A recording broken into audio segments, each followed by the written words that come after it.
Hello, everyone. Thank you, Dr. Yasser Elsayed, for joining us today.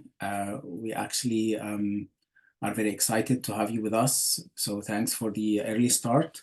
I'm just going to introduce Dr. Elsayed and then we'll give you the floor.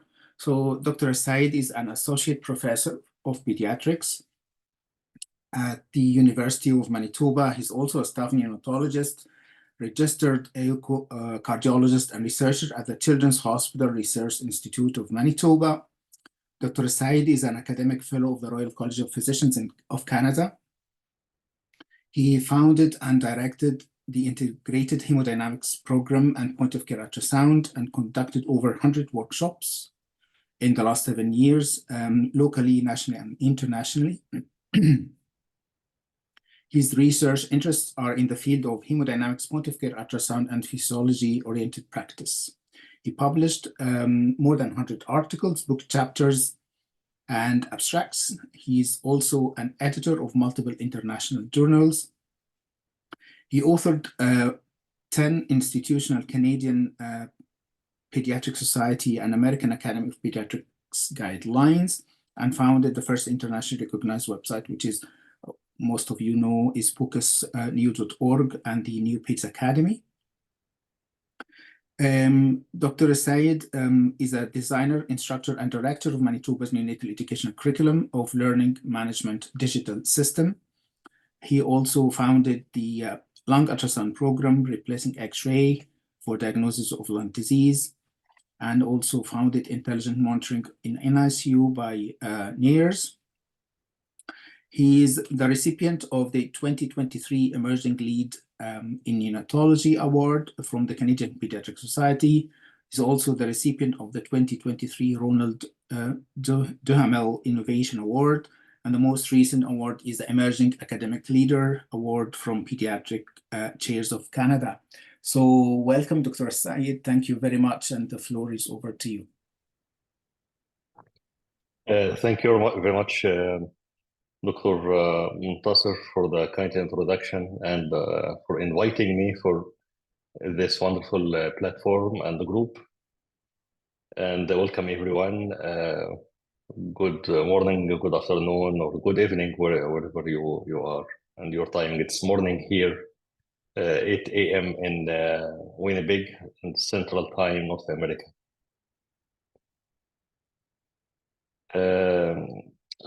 My presentation today is about gut ultrasound, which has been our first modality, the main modality to assess gut injury for the last 6 or 7 years.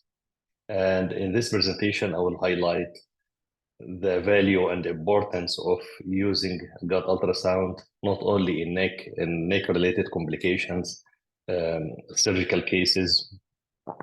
And if you have any concern about gastrointestinal tract during the neonatal age and beyond. And I will highlight also the limitation of relying on X-ray, although we still do X-ray for different reasons for assessment, for example, for perforation of free air. So doing both, but for gut injury, ultrasound is the first modality, the most sensitive modality if it is done by expert trained person. So let us start. I have nothing to disclose in this presentation. And in this presentation today, I will answer 6 main questions. And we'll go over the question by clear answer one by one. So first, I will answer what induces gut injury in brief. Each question of them might need a separate presentation. So we'll go over the answer in brief for each one. Second question, what are the clinical phenotypes of gut injury? It is not only neck. We should not continue using neck for everything related to gut injury in neonates.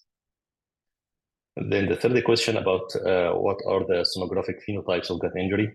Then what is the standard radiological modality of bowel assessment? And what is the intestinal ultrasound or abdominal point of care ultrasound technique? Just I will describe the technique and the challenges related to this technique in brief. Then the last question to be answered today, what are the sonographic red flags of the surgical cases? When you see some sonographic markers, it should raise a concern of as red flags to surgical interventions. The same when you see free air in X-ray. The first question, what induces gut injury? The most common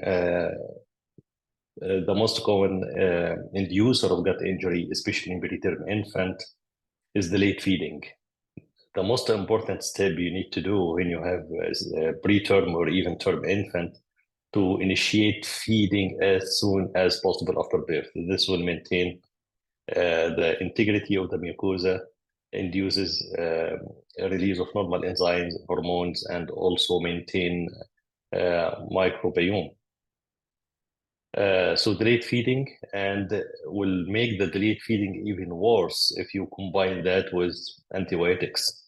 So that will induce sustained mucosal atrophy. Even just single, it's proven that one dose of antibiotic, it is enough to kill most of the microbiomes and change microbiota, sometimes permanently.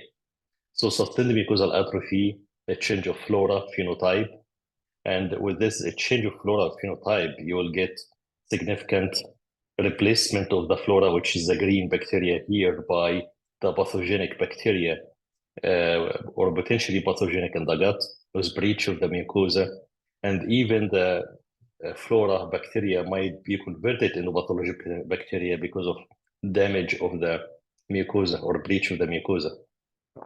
This does not happen right away. After birth, it might take up to 30 to 32 weeks postnatal age.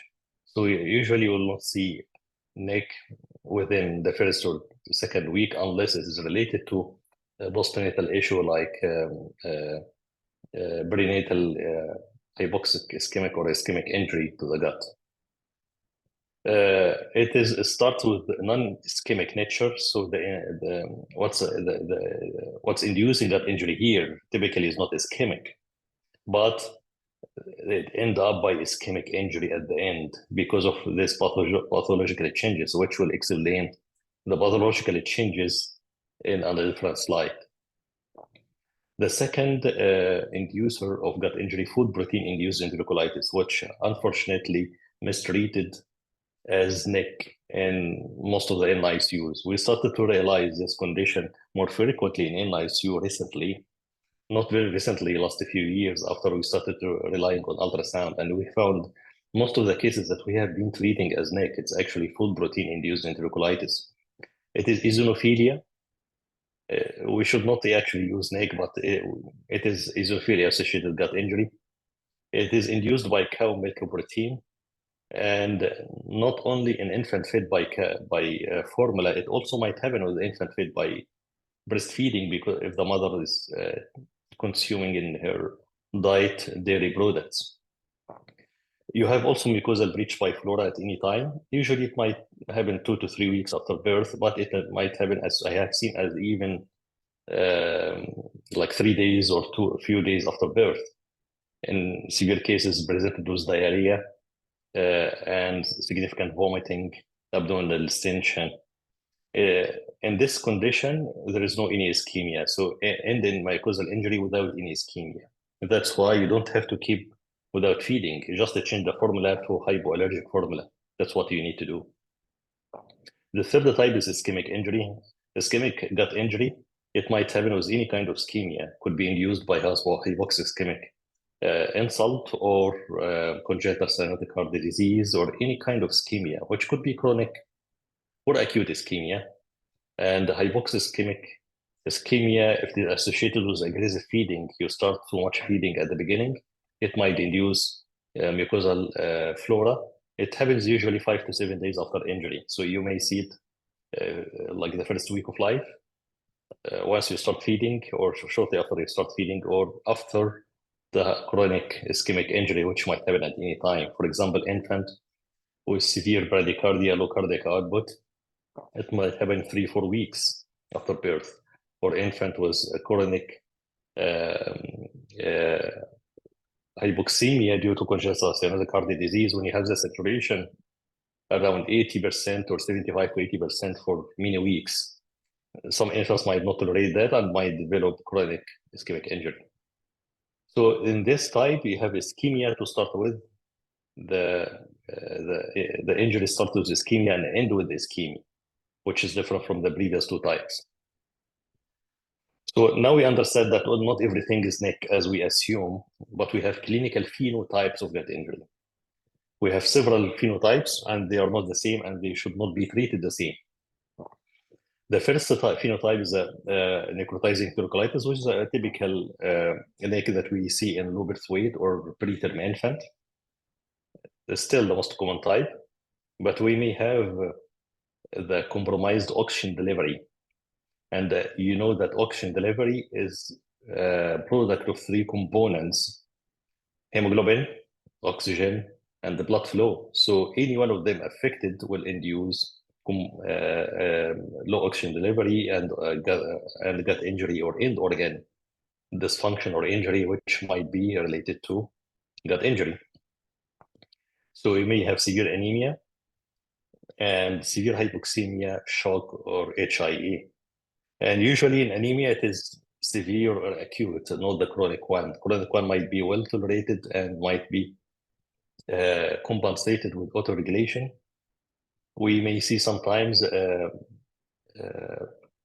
gut injury developed after transfusion, which is not typically related to the transfusion itself. It's related to reperfusion injury on top, like due to anemia. So you reperfuse the gut with packed RBCs or transfusion, and this by itself might induce gut injury. And then we have some obstruction, and obstruction might be obstruction with compromised blood flow. Typically in volvulus, we see that in volvulus malrotation, and that might need immediate surgical emergency, or obstruction with normal blood flow, like stricture, adhesions. Typically the blood flow will stay normal without any issue, but you may have signs of obstruction and you may not reach full feeding because of that. And then we have the food protein induced enterocolitis, or what we used to say cow milk protein allergy. These are the four types and they should not be treated the same. Pathogenesis of gut injury, simply we need to understand that because we'll understand the ultrasound based on that.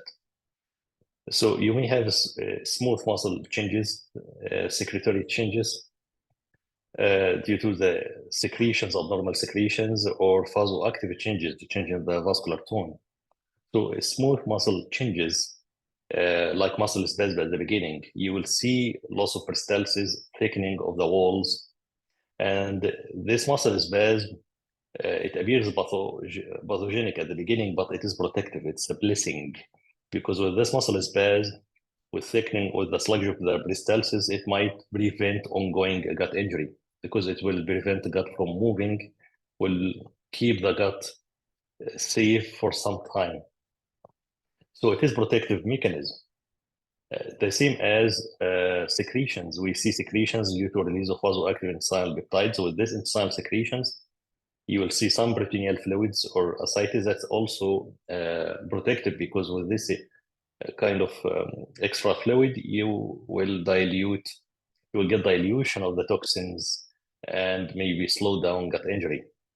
And then we may have hyperemia or vasodilatory effect from release of vasoactive intestinal peptide, or might be the opposite, might be vasoconstrictor or ischemia, severe ischemia or necrosis secondary to release of endothelin 1. And by that, we'll explain later that we have two sonographic phenotypes of gut injury, the one with hyperemia, another one with severe ischemia. And then later on, we may see adhesion or stricture. So because of complex peritoneal fluids around the bowel walls, this peritoneal fluid might organize, might dry later, but might dry with twisting of the bowel, causing significant adhesions. And then with muscle spasm, which would be circular muscle spasm and longitudinal muscle spasm. The healing with this muscle spasm might result in significant stricture, because healing on spastic or with the spasm of the muscles, you will see shorter bowel and stricture. So that's what explain later on development of adhesion and stricture secondary to neck. And what's the standard radiological modality? So there's the next question. What is the standard? What should be considered as a standard radiological modality? Is it the X-ray or ultrasound? Typically, we should use both, because there is also limitation of ultrasound if there is significant amount of air, especially if there is free air, then you need to do X-ray without free air. So we do both, but X-ray is restricted to just review of the or to rule out free air, but ultrasound to give us the details of gut injury. So even if there is nematosis detected by X-ray and there is no nematosis by ultrasound, ultrasound is more sensitive. You should believe more in ultrasound. And why? This study was done in our institution a long time ago. And this is an interesting study is showing that the inter-observer agreement between different groups was very poor in interpretation of X-ray, including neonatologists, radiologists, fellows, and residents. So the agreement at the best was around less than 0.5 for the diagnosis of neck in relation to everything: installed distension, air fluid levels, bowel wall thickening, nematosis sinalis, portal venous gas, pneumoperitoneum, everything. Even pneumoperitoneum was actually poor, although it is a standard to assess pneumoperitoneum. And I'm talking not only about neonatologists, even radiologists. So what's the gold standard now? To evaluate a gold standard, we need to compare X-ray with ultrasound, and we should have as a scale another modality higher than both, like CT scan, which we cannot do in the unit. But we assessed in our unit the ultrasound compared to the ground truth. What's ground truth? It is higher than gold standard, because ground truth will not change over time. The gold standard might change. You may have CT scan today, and then you may change that to MRI later. But ground truth never change forever. And the ground truth in ultrasound, when you open and see, when you see the pathology by your eye, this is the way I built or we built our experience. We continued comparing the ultrasound to the pathology. I kept following the surgeon in the OR for a long time to see how the pathology looks like and compare that to the ultrasound. For example, this ultrasound with absent peristalsis, very echogenic bowel. There is no color Doppler by applying this 2x2 box. There is no any perfusion in the bowel, and this surgery was done just about 15 minutes after ultrasound in the same room in the ICU, and showed significant ischemia of the bowel. This infant passed away after surgery by 2 or 3 hours because of severe ischemia. It was global ischemia of the entire bowel. Now, just to clarify the limitation of the X-ray, let us discuss one case scenario here. Preterm 26-weeker at 1 week of age passed multiple frank blood per rectum, required intubation for apneas after being stable on CPAP for the last 2 days. When you have this scenario, you may have a concern about infection or maybe neck.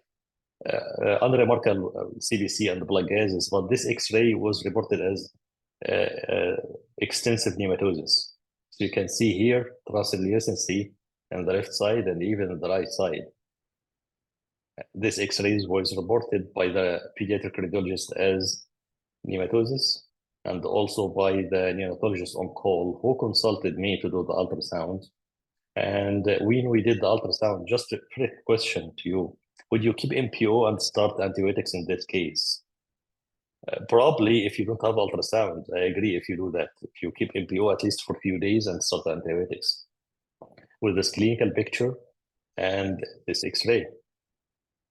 Ultrasound was normal, and I'm always say that if I would like to teach how the normal ultrasound looks like, I will select this study. So you have here normal perfusion, normal peristalsis, hypoechoic bowel looks normal. So feeding started and was well tolerated, and this infant was just behaving like in mild infection.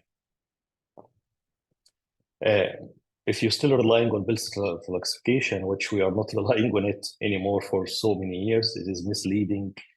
But if you don't have any other option, I can understand why you're still using it.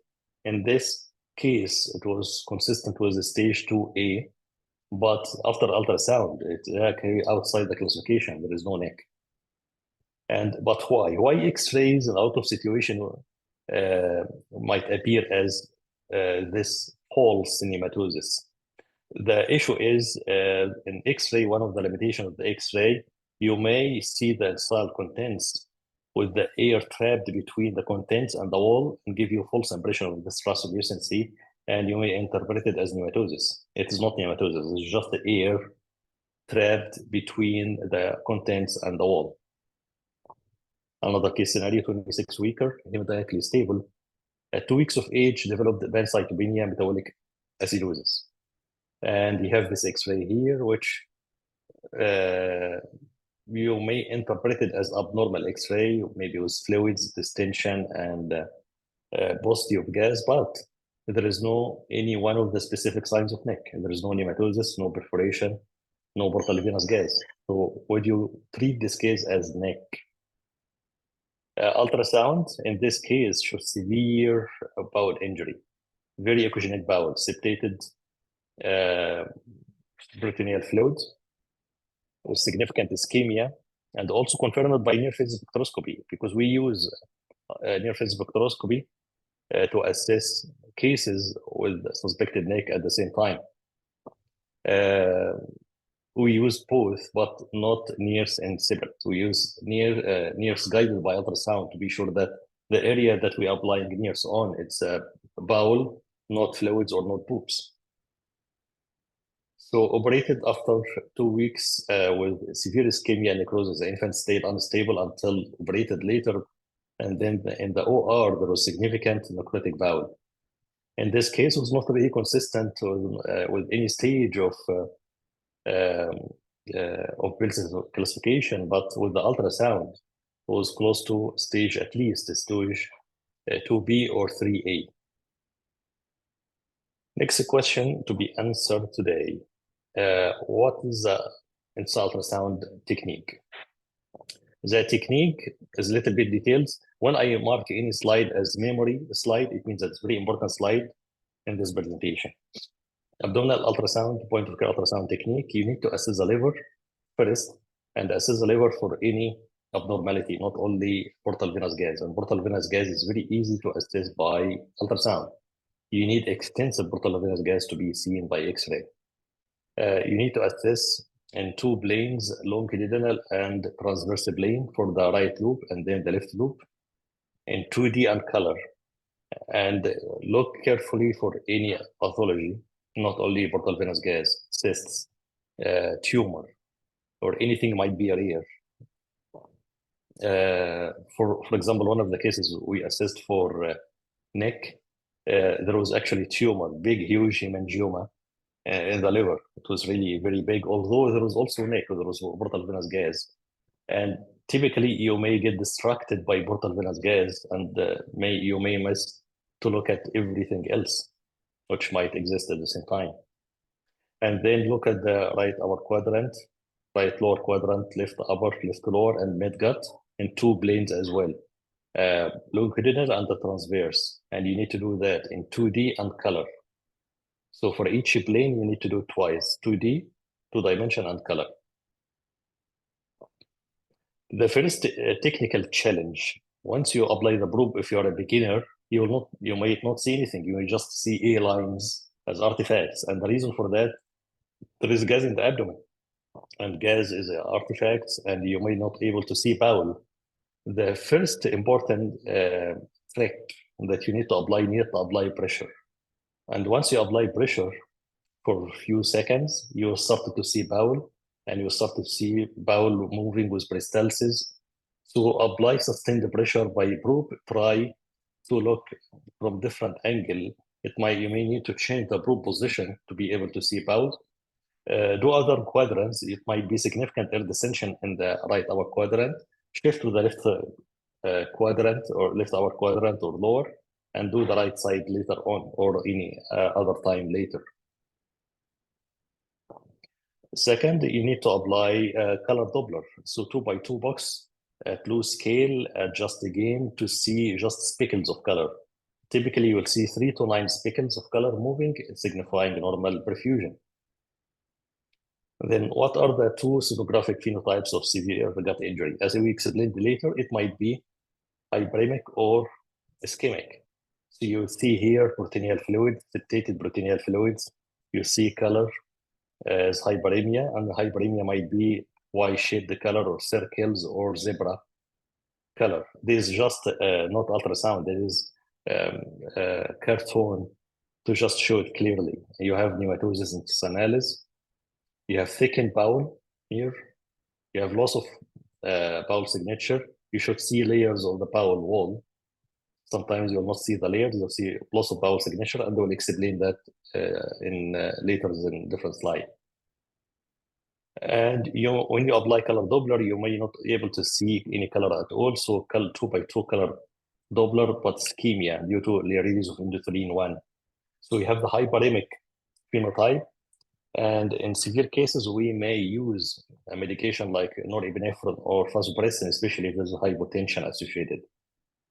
In vasoconstrictor phenotype, it makes sense to use vasodilator like dobutamine, and sometimes we use low dose of dobutamine to improve the gut perfusion in this situation, especially when you see abnormal blood pressure or narrow pulse pressure in this case, because it might be reflected on the systemic blood flow as well. Okay, so see it in now real ultrasound. So that's hyperemia. And hyperemia now you can see Y-shaped and some circles and significant hyperemia. And in between, you have very echogenic bowel or hypoperfused. Someone may see hyperemia might be good because might increase the blood supply, which is not, no, this is not the case. It is a stagnation of the blood in the main arteries, and there is no blood supply going to the peripheral tissues. It's the same as hypotensive vasodilatory shock. When you have septic shock or vasodilatory shock, you may assume that the blood supply only stagnant in the main blood vessels and no blood is expected to perfuse the peripheral tissues. So it is kind of local vasodilatory shock to the bowel. And here you have the severe ischemia or vasoconstriction. Is the same like vasoconstrictor physiology or shock. So the bowel is shocked with very hypoperfused bowel. And in this case, you might see the entire bowel ischemic, and it is more severe. When you have severe ischemia, it is more severe compared to hyperemia. I mean, the mortality expected to be even higher in severe ischemia compared to hyperemia. Now, let us discuss the other markers of bowel injury. You may have up to 12 markers that you may able to see in ultrasound, including free air. Also, free air is better to be assessed by X-ray, but if the air is encysted or localized, not free, it might be missed by X-ray, and you will see it by ultrasound. Neomatosis or mural gas, portal venous gas, all are seen well and clear by ultrasound. Thickening of the bowel, typically you will not see thickening by X-ray, and you can measure it by ultrasound. If more than 0.26 centimeter is thickened, if less than 0.11 centimeter is thin. And thinning is more severe advanced ischemia compared to thickening. Thickening is early ischemia. And then absent peristalsis also is one of the red flag signs, especially if there is overall entire bowel loss of peristalsis. Intestinal signature, which is layered, you should see layers of the bowel when you magnify any loop, and then complex fluids or can be simple peritoneal fluids.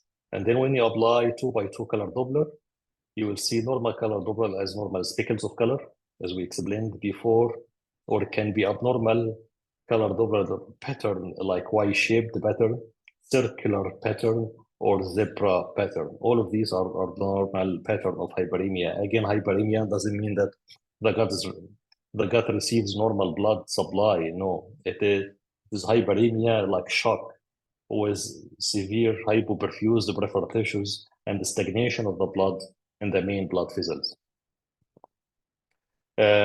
Second technical challenge, when you cannot differentiate between neomatosis versus artifacts.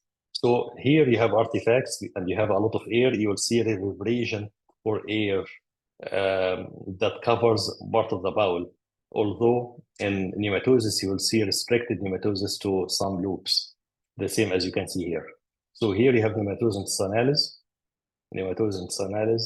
and here this artifact. And artifact, you cannot see the details. You cannot see like typical bowel loops as you should see in neomatosis. It's just area here, which is reverberation artifacts, and the air is moving. And once you apply pressure or you see the peristalsis, then this air should disappear. And when you have a neomatosis with sick bowel, you should not see normal peristalsis like here. So if you detect any localized neomatosis in otherwise normal ultrasound, only suspected neomatosis, it could be two things. It could be artifact and ignore it if the infant's clinically stable, or it could be localized neomatosis and food protein-induced enterocolitis. So neomatosis only without anything else, that's unlikely to be neck. Neck, you should see at least 3 markers, including hyperemia or ischemia, neomatosis, portal venous gas, thinning of the bowel, at least 3 out of the 12 markers. If you see only neomatosis, it could be artifacts if the infant's otherwise stable, or could be localized neomatosis and food protein-induced enterocolitis. It might be localized, and you should not consider NPO and food protein-induced enterocolitis. You should change the formula to hypoallergic formula. And portal venous gas is very easy to be seen by ultrasound. As you can see here, massive portal venous gas, which can be also detected by X-ray, but mild cases, it can be only seen by ultrasound. You can see some bubbles here. And that could be also seen in stable infants in case of food protein-induced enterocolitis. Then we'll come to the signature. What's the bowel signature, which is a sign of normal bowel? Signature, when you magnify any lobe, you should see layers or layered bowel wall. Typically 5 layers if you have very good quality ultrasound machine. So you should be able to see the first layer here, which is the interface between the content of the bowel and the mucosa. And the mucosa is hypoechoic because it's well perfused. So it is dark, number 2. Number 3, it is submucosa. Number 4, it is musculosa, which is also dark and thickened, normally thicker than the other layers. And then the last layer, number 5, is serosa, the outermost layer, which is echogenic. Here you have thickening of the bowel, so the thickness here is not really clear, but it is 0.35. So it is more than normal. 0.26 is our limit of normal. What else here? There is no layers. So you have thickening of the bowel, significant thickening, and there is no layers. So this lobe here is severely ischemic. Now, next question in our presentation, what are the sonographic red flags of the surgical cases? When you see certain sonographic features or markers, it should raise red flags for surgical intervention. And at that level, when you reach that level, when you consult surgery because you have a concern ultrasound, that's really advanced level of performing ultrasound. And you have to be careful of doing that. So you need to be really expert and signed off by someone else expert to be able to do the surgical or pre-surgical assessment by ultrasound. Red flags of cases require surgical interventions. Any one of the 4, global thickening or thinning. So the entire bowel is globally thick or globally thin. Global means all bowel absent wall signature or echogenic bowel. So you have echogenicity all over the bowel or absent signature. complex peritoneal fluids, global absent perfusion by color Doppler. Usually, in severe cases, you should have like 3 or more red flags, not only one. And the infant should be clinically sick, infant, unstable, worsening biochemical markers like high CRP, abnormal CBC, and might be also with perforated gut. So you have overall picture signifying this infant might require intervention. Okay, so what's the evidence that ultrasound is more sensitive?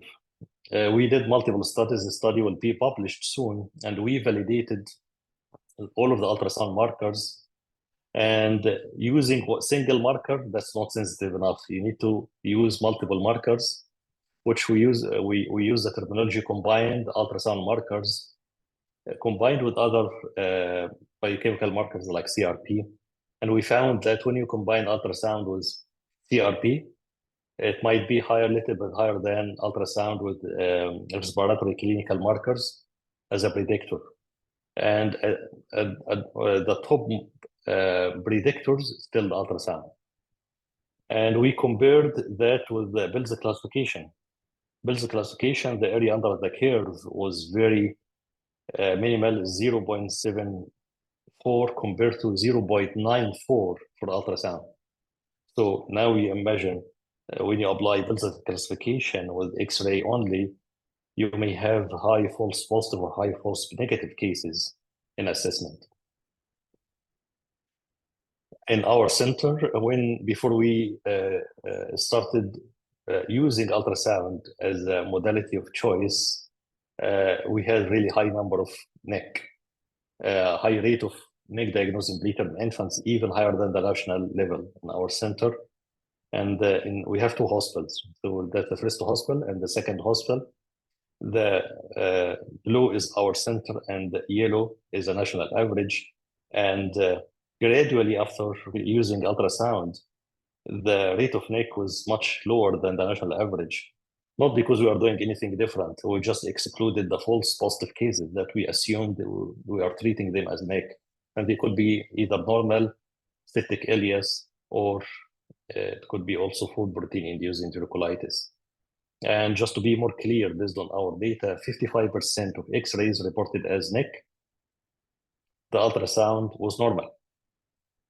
And 37% of X-rays non-specific, like you cannot detect any specific sign. There was severe NEC required surgery. So this highlight the high false positive, high false negative results of relying only on X-rays. It also can detect the complications of NEC, not only the diagnosis of NEC, like adhesions or strictures, like in this case here, with abdominal distension, vomiting, blood stools, CRB of 16. This infant had NEC, and we thought that he developed another NEC, but the situation was detected by ultrasound as adhesions, as you can see here. So you have 2 loops adherent, and you can see the peristalsis moving in 2 directions. And the content of the bowel here is not just a stool, it is the contrast. So this infant has X-ray contrast, and we use the ultrasound. When you do ultrasound with after contrast, it will be even more clear. So we have here very dilated loops with the contents of the bowel, very high content, and there is no peristalsis. And this is proximal. Distally here, you have this loop here, which is with a stricture, closed loop. It's not open, dilated like others. So this is the area of stricture. So you have adhesions, you have significant stricture distally, and proximal dilatation. That's enough, even without anything else. This infant underwent surgery to relieve the obstruction, and feeding initiated after that. You may have this infant also that might be treated as NEC in a lot of situations, preterm infants, 30 weeks or 2 weeks old, with abdominal distension, vomiting, CRP, less than 1.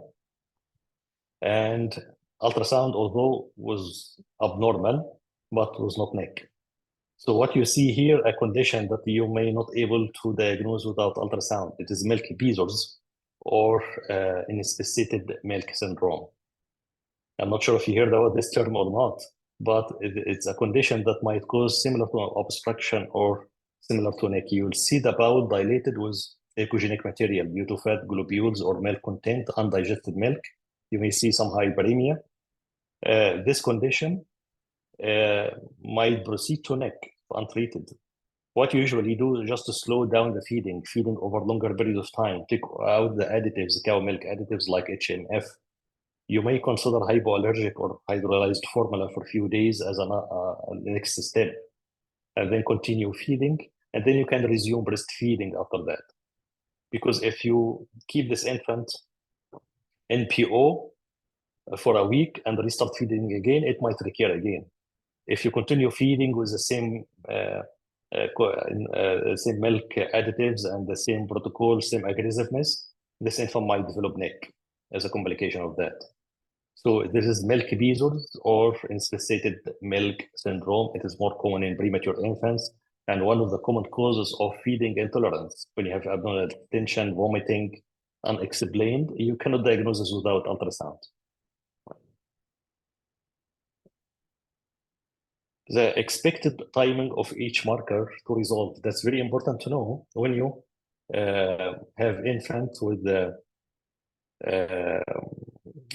gut injury and you see portal venous gas, how long it takes for portal venous gas to resolve. It's 24 to 48 hours.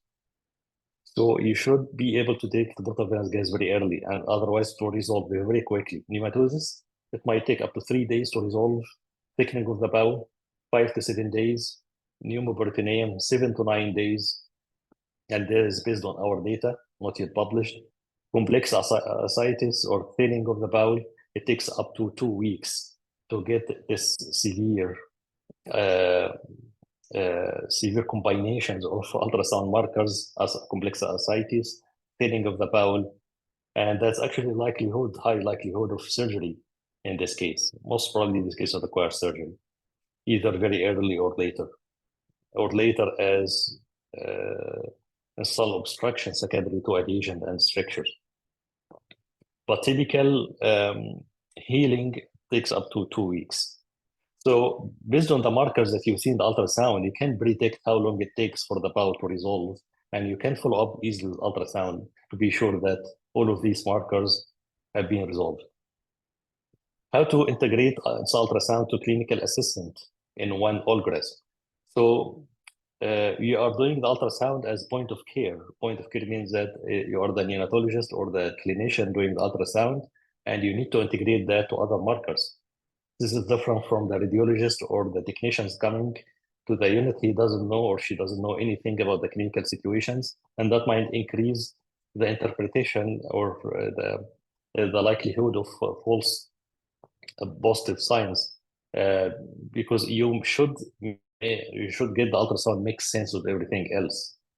And the radiologist is away from the unit. He doesn't know if the infant is dying or recovering. So in this article here, if you would like to get more details, we publish the integrated ultrasound approach. Integrated means with the clinical, biochemical, and also X-ray. And then it is the same that we publish in the point of care ultrasound as the clinical report, and also there is another technical report guidance for clinicians as a pediatric Academy of Pediatrics guidelines. So in this memory slide, this important slide, if you have a clinical suspicion of neck or gut injury, you have to consider this package: CBC, electrolyte, CRP, X-ray, plus ultrasound, and then contact the physician who is really expert in assessment of gut injury.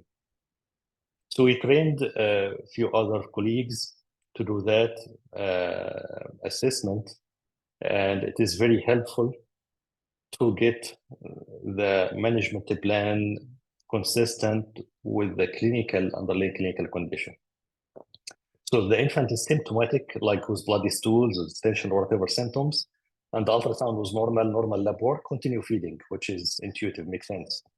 But if the ultrasound, normal or even mild markers, like only localized hematosis, And if there's other signs or markers of food protein-induced enterocolitis like eosinophilia, leukocytosis, family history of protein allergy, then you may consider elemental formula and ask mothers to quit or stop dairy products and resume breast milk in a week after 7 days.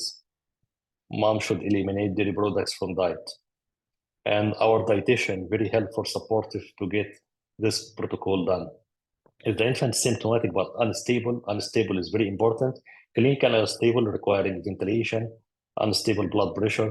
So you have to consider that seriously. You have to add blood culture, antibiotics. If the ultrasound is showing mild markers, we expect, as we shown before, how many days needed for the markers to resolve. It might take maybe 4 to 7 days with NPO and antibiotics, and start feeding once ultrasound markers resolved, CRP trend is decreasing, and infants more clinically stable.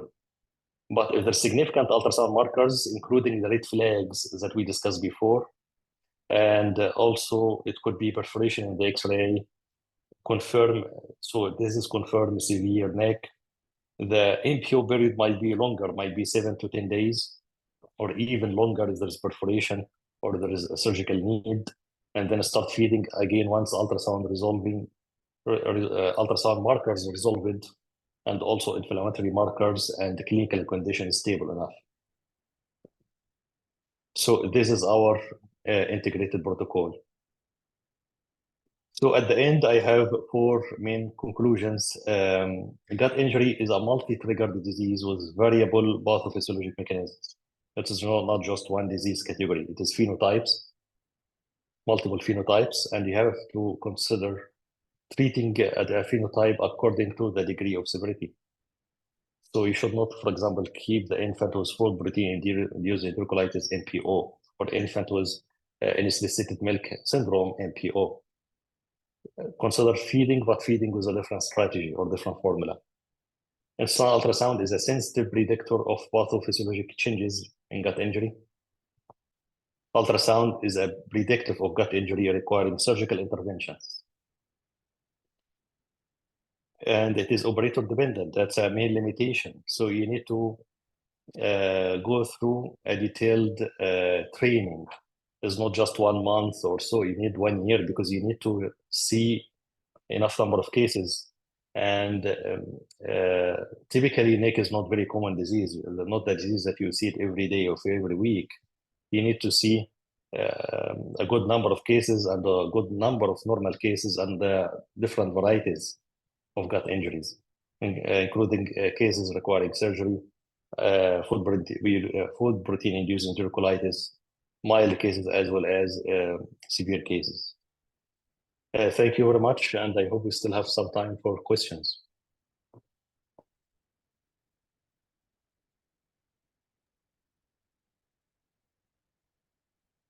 Thank you very much, dear Yasser, for this excellent talk and fantastic presentation. We'll just open the floor for questions. If you have any question, please just get the mic and the camera and or put it in the chat box. So while waiting for question, Yasser, may I ask you, in terms of training, do you have any recommendation to start the training program for intestinal ultrasound? It is part of our fellowship training. We have a 3rd year that can be dedicated for point of care ultrasound training, which for sure includes intestinal ultrasound or bowel ultrasound. Our fellows, excluding the 1 year fellowship training, they got training on other basic applications like lung ultrasound, how to assess screening ultrasound, which is very important to know how to assess screening ultrasound, not only doing ultrasound yourself. One of the main issues, by the way, for the neonatologists, when they interpret cranial ultrasound, they read the reports. They don't look at the images. And I'm sure that if you start to look at the images, you will find some discrepancy between what you read and what you see. everywhere in the world. So that's one of the main applications for any neonatal fellow or neonatologist should perform lung ultrasound, cranial ultrasound, and then for more interested fellows or very high good performance on these applications, they may proceed to cardiac point-of-care ultrasound and then inside ultrasound. Both of them are a little bit time-consuming. We need a lot of training, so we should have the person who is able to show the interest and also able to come to the hospital frequently, because you may not have the cases on regular basis. You may have it overnight in the morning, so you should come to the hospital even if you are not on call and be willing to watch and perform. So you need a lot of time, and you should be ready to do that, to come at any regular time. So it is time consuming to learn. So if you have the enthusiasm and if you have the ability and also the buy-in from the group, they will actually implement the technique once you get the skills at a reliable level, then it is very good to go. The most important, you should have a mentor. You should have someone to mentor you. It could be like one of the radiologists, which is okay, to have someone from radiologist if the radiologist is expert in ultrasound, because not all of them expert and able to do ultrasound. They are very good in doing the abdominal ultrasound for kidney, liver, solid organs. But ultrasound is a specific technique. So if you have a mentor from the radiologist or the neonatologist, this is very important to practice under mentorship. Great. Thank you, Yasser. We've got some hands up. Amitava, then Maha and Tariq. Thanks, Mahmoud. Yes. Hello, Yasser. Thank you so much for the very good presentation. I've been following your work for some time, and I'm a consultant in northwest of England. And I actually presented a bit of our initial work on gut ultrasound last presentation. Mahmoud kindly allowed us to present. I think the question that I have, we've been doing it for a couple of years under the mentorship of radiologists, pediatric radiologists in our unit in the UK. But the question that I had, and many other people have around our region, is of not exactly the expertise, but more of a medical legal accreditation. So if we are acting on a neonatologist performed ultrasound, which obviously is not widely done in UK right now, I think everybody will agree. Lung ultrasound is much more done. And the radiologist is also, as you said, not everybody is very good at scanning the bowel. We have only one lady who's adept at it and does it. To act on what apparently seems in that X-ray as a frank pneumatosis, and the ultrasound shows not, and then you're acting against the normative management. And my question is not more around, is there any way looking forward of accreditations like you have in the ECHO in the European group has an accreditation, so number of scans done, then under some mentorship, and you get a accreditation, so at least certify a person has some experience under the belt. I don't think that exists in gut ultrasound as of now. Lung is having much more workshops. I think the only person who speaks about gut ultrasound is you have seen in other conferences, but I don't see much workshops around it. So what is the process going forward of keeping up the skills and accreditation sort of? Thanks. Yeah, thank you very much. This is very important questions related to the accreditation. So regarding what we did, for example, for echocardiography or TN echo in Canada, we continued for almost 10 years to implement and teach, educate ortho through fellowship TN echo as institutional. Institutional means affiliated to the fellowship program under lead of persons who already completed also training fellowship in different institutions. And then after recently, not very recently, about 2 years ago, the Royal College of Canada approved the TN echo as area of focused competency. It means that you may get the institution accredited by the Royal College to teach and educate this technique as 1 year training related to the fellowship as a diploma program.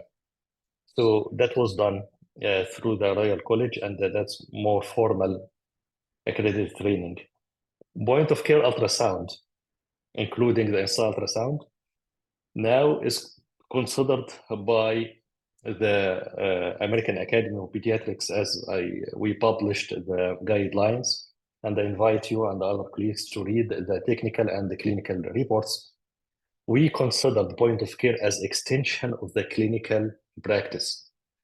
So it is not as complicated as echo. You need to go through certain accreditation and the training. In the future, we see the ultrasound as a replacement of the stethoscope and the X-rays.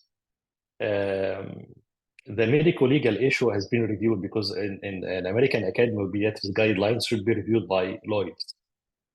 And it should assess any medico-legal aspects related to this application. And there was nothing, even in adult. They looked at the adult, pediatric, and neonatal, and the allegation in some cases was not why ultrasound was used in a wrong way or misleading. There is a few cases reported to the court, and the question why ultrasound was not used. There is one case of precardial effusion missed, and one case of central line inserted in instead of venous inserted into artery and end up by amputation of a limb. And the allegation was why ultrasound was not used in these cases. If you're an intensive care physician, there is no excuse why not to get scales on ultrasound in the current era of medicine. So the ultrasound now being considered by American Academy of Pediatrics, by the Canadian Pediatric Society, because I'm also involved in the point of care ultrasound statement, which will be published soon. It is at the late stage. It is considering lung ultrasound as extension of the clinical assessment. Now we have our respiratory therapists doing lung ultrasound, not physicians. We are teaching also nurse practitioners. So every practitioner well-trained, then they can practice. So what you need in your institution, you need the framework of institutional agreement on implementation, including the training and the competency to implement the technique. So you might not need a complicated accreditation program by a huge body to accredit the program, because you are doing a technique which you need for clinical assessment, and it is helpful. You may have some misinterpretation that exists anywhere, but it will be at the end more benefit than not relying on it, more benefit with implementing this technique if you have a very clear institutional guidelines for implementation. So who should be responsible for training? It should be a collaboration between radiologists and the neonatologists. Both should agree on this training protocol and implementation. And it should be a staged training, not just to get someone attend a workshop and do the ultrasound second day and make a decision based on that for feeding or not to start feeding. The second part, which is very important, the integration. The point of care definition, it is integrated approach to the clinical. For example, if you did ultrasound for someone with the X-ray reported as nematosis, and this infant is with the CRB very low and the clinically stable soft lax abdomen. So the ultrasound makes sense with the integrated approach compared to the X-ray. So it's not only the ultrasound. Even if the ultrasound does not make sense and the infant clinically stable, no problem. Keep the infant without feeding 1 day and reassess him second day, instead of making a decision for 10 days MPO as a punishment based on false positive results from either X-ray or ultrasound. So the integrated means that you are the clinician, you have the CBC, CRP, you have the clinical assessment, the infant soft lax abdomen, not with abdominal cellulitis, and the ultrasound, X-ray was abnormal, but the ultrasound was normal. So believe in what makes sense with the integrated approach. So these are like the aspects of making the program more helpful and safe for clinical practice. And the gradual implementation is important, not just doing the ultrasound and involve a surgeon to go for laparotomy based on the ultrasound. That might take maybe 2 to 3 years from experience. Just to do the simple things first until you get the experience. Do the same as we did. Follow the surgeon after you do the ultrasound in the OR and see how the match between ultrasound and the pathology. That's the best way of learning. So it's building the experience and safe institutional, very clear guidelines and agreement, and integrated approach. So these are the key points of success. Thank you.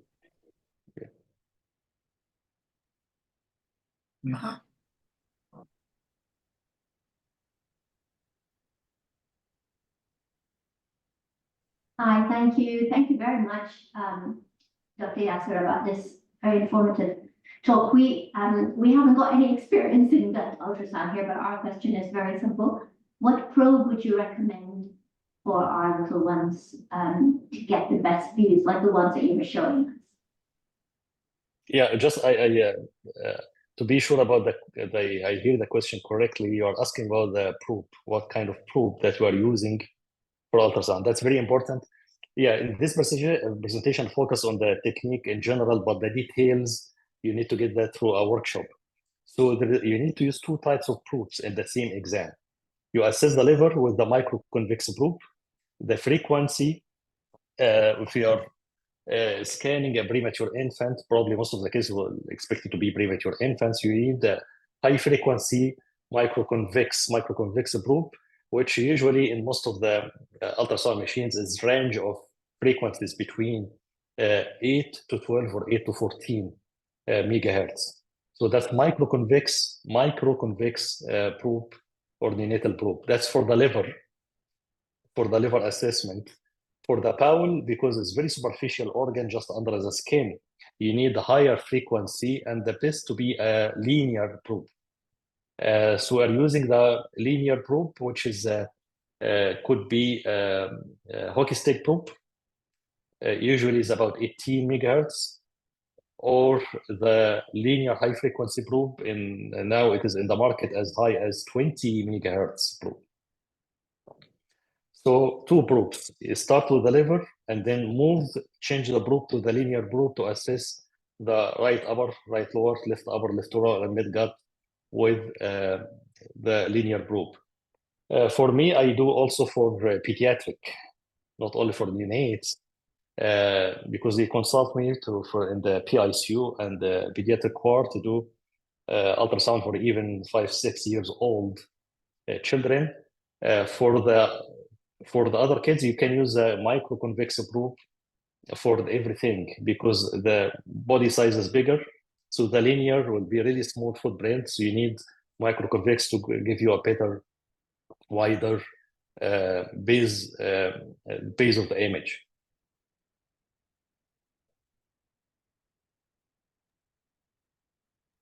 Thank you very much. Great. Yeah, my pleasure. Thank you, Dr. Yasser. I'm working in a unit which is not still ultrasound abdomen. We are not doing for detecting neck. But what came on my mind when you presented the second case, which is radiologically non-specific for neck, but it is worrisome.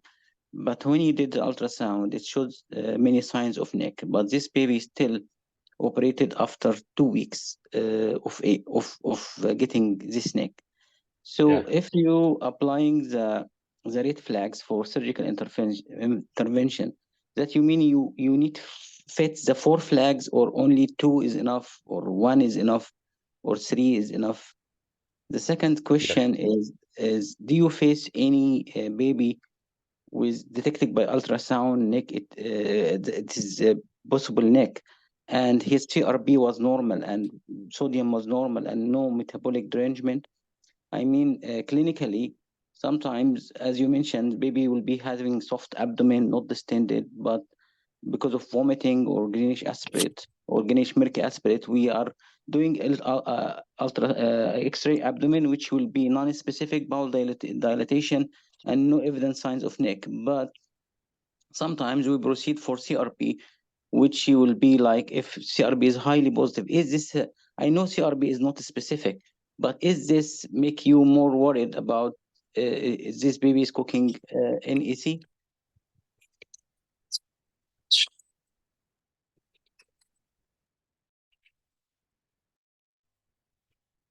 you hear me? Yes, I can hear you. Yes. Okay, yeah. Sorry, I shifted my earbuds. This is very important question, Tarek. So this case was operated after 2 weeks for a reason that it showed partial improvement, although there was multiple red flags. Usually in severe cases requiring surgery, you will see multiple red flags, not all, just one. Typically in the article that will be published soon on American Journal of Perinatology, about our experience, last 5 or 6 years of experience, and we graded the severity with what can be considered as surgical red flags in the article. So typically, you should see 3 to 4 or more minimum red flags, not just one. In integration of the clinical deterioration, so you should see the CRP trend is up, thrombocytopenia, hyponatremia, and I'm just mentioned the most important markers that is usually associated with infant who's requiring surgical intervention. Plus, you see abdominal distension with the abdominal shining or abdominal cellulitis. And there is 2 systems might be usually affected, either one or 2, respiratory and cardiovascular. You'll see hypotension or change in the blood pressure with lactic acidosis, and or you'll see respiratory deterioration and requirement of higher respiratory support or intubation. So all of these markers altogether is usually associated with infants requiring surgery. The surgery, it should be a team agreement. So it should be you plus the surgeon and anesthesia at the same time. All of them should feel that the infant is safe enough to go for surgery. You may have infant very unstable. They may say, no, I will not go for surgery now. Infant may die during surgery. That's one. You may see like our infant partially resolved, and the surgeon said that maybe better to wait, and then deteriorated again later with persistent ascites, persistent red flags, and then operated in 2 weeks with significant bowel necrosis. And this infant developed significant short bowel syndrome later. So the decision for surgery is not based on only acuity of the case and worsening of the biochemical markers and the ultrasound. The infant should be fit for surgery, and that should be based on the surgeon assessment and the anesthesia to be sure that the infant will tolerate surgery. They may see sometimes that the infant usually lost his bowel and the severe necrosis, global necrotic bowel, and whatever we do will not help. So they may wait to see either spontaneous improvement by medical treatment, or may wait for the infant to declare himself might actually pass away, might not really survive. So it is day-by-day assessment, or even hour-by-hour in very acute case, and it is team work assessment. Integrated approach again means that everything should be considered as part of the picture. Sometimes also including X-ray. You may detect in X-ray something which might not be clear in the ultrasound. Like the most common example here is a perforation or free air. The trend of CRP, the trend of thrombocytopenia, all of these things are really important to put all together.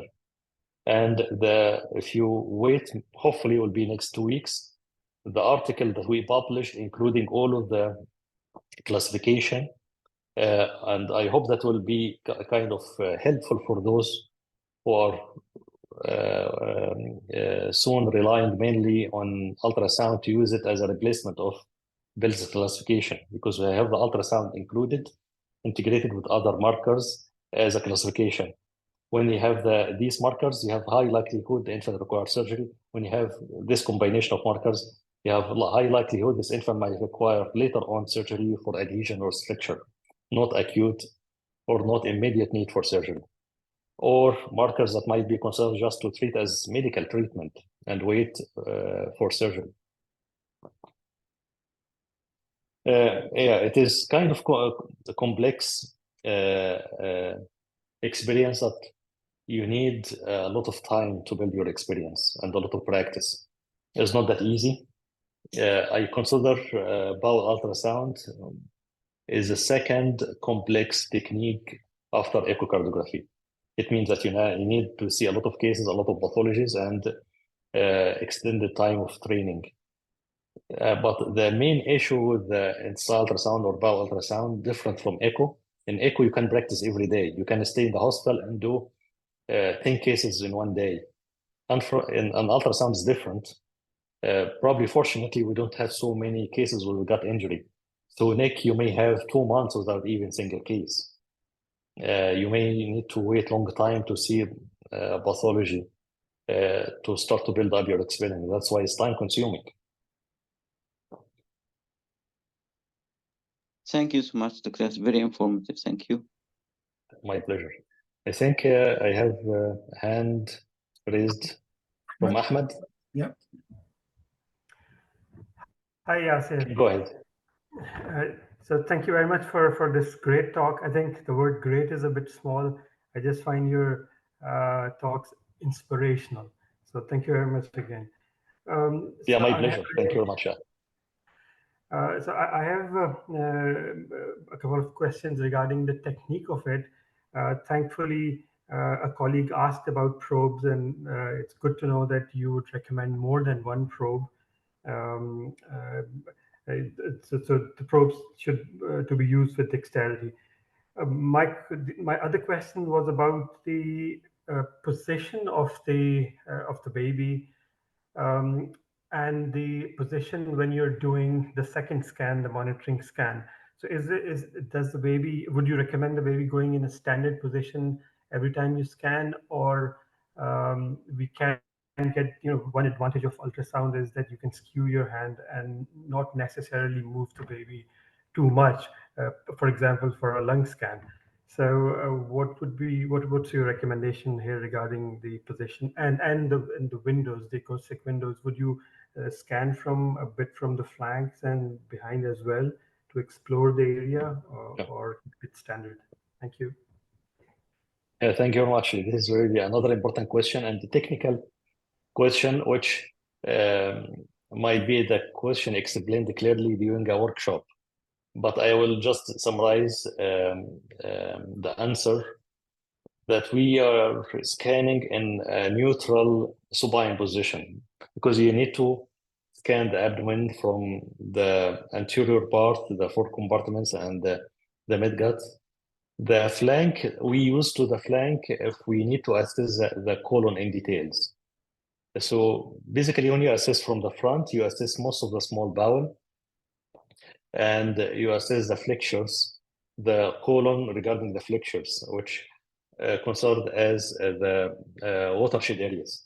The most affected areas by ischemia are 4 watershed areas: the hepatic flexure, the splenic flexure, the ileocecal area, and the sigmoid colon. These are the most significant areas that might be affected or early affected by ischemia or pneumatosis. In severe cases, for sure, the entire bowel will be affected, or most of the bowel.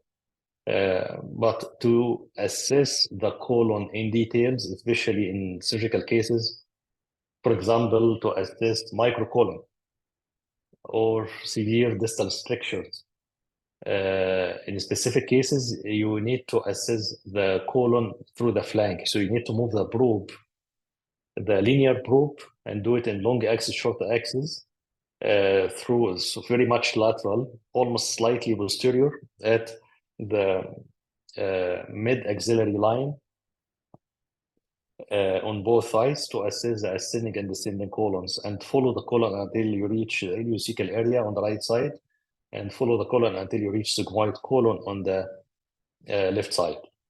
So that will give you an idea about the entire bowel, including colons. Again, the presentation is limited, so there is no a chance to assess all of the technical aspects, because you need 1-day workshop to discuss all of that. But it is an important question. The simple answer, always keep the infant in flat supine position, and you need to assess the sides. You may need to raise the left side a little bit to be able to see the flank more clear, to enable free movement of the probe, and do the same from the right side. Great. Thank you very much, Russell. Thank you again for My pleasure. the talk. My pleasure. Dr. Yasser, if we have time for just one last quick question in the chat box about the Doppler. So the question is, how can we differentiate between the Doppler of the vasculature around the bowels and inside the bowels? Yes, okay, very good question. For that, you need a very good machine.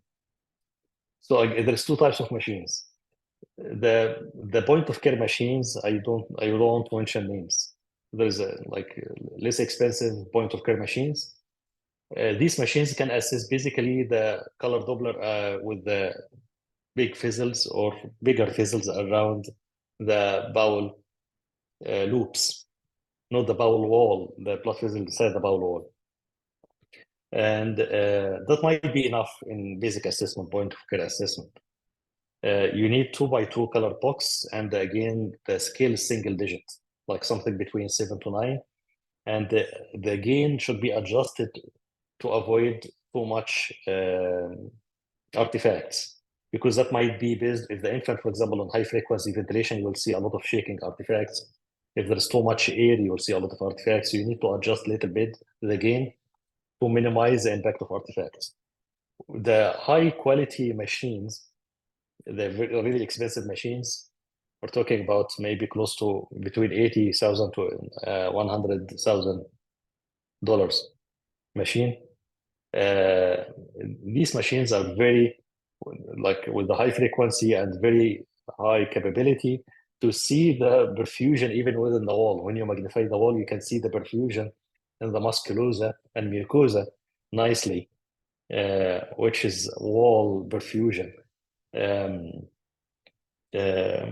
is different modality of color Doppler as well that you may activate other than just regular color Doppler, that you can see the wall perfusion more clear. So there is a normal color Doppler and the power Doppler. Power Doppler, you can see actually the wall perfusion even more clear. So that's based on your machine, but the basic machine you see only around the bowel wall, like speckles of color, as I have shown in the image, or white shade or circles. That's around the walls or around the bowel loops, not inside the walls. That's very good technical question. That's great. Thank you so much.